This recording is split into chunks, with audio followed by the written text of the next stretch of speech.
So our work in Colectivo C733, first of all, comes from collectiveness, because we believe that the complex issues we are facing today, coming from climate change and all that it's arousing from that, have to be addressed collectively and in an interdisciplinary way. So by making alliances with a group of people that have different abilities to face an issue that is synthesized by architecture, having a complex cell within makes you arrive to solutions that can be seen from many perspectives, and therefore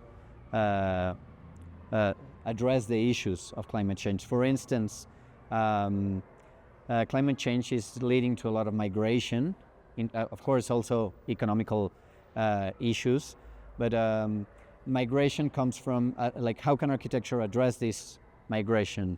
And so we have dealt with projects that are focused on these changes in social dynamics in cities, and we provide flexible structures that can be adapted by different groups of people in a way, or flooding, to mention another example.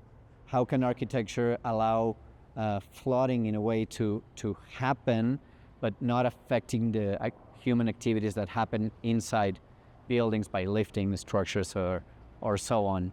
At the same time, through Colectivo C733, we have faced what in Latin America we have always faced, which is resource scarcity.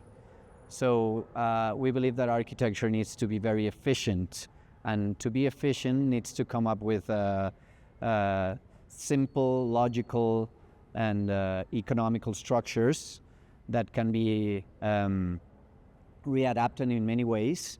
But that readaptation has to come from within the sites that we work with.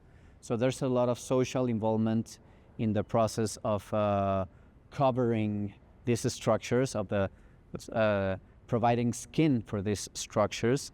So that lead us to work with local materials that can vary from bamboo to brick, clay, coconut trees, and so on. So it's an adaptable strategy. So for the Biennale of Versailles, we have thought of making a prototype of a simple structure, very economic structure, that it's 100% recyclable and reusable, but that can support a floating cooling chimney, which is like a reinterpretation of a heating chimney, but through a convection process and wind flow, it's supposed to generate a cooling effect through a very economical device and technology.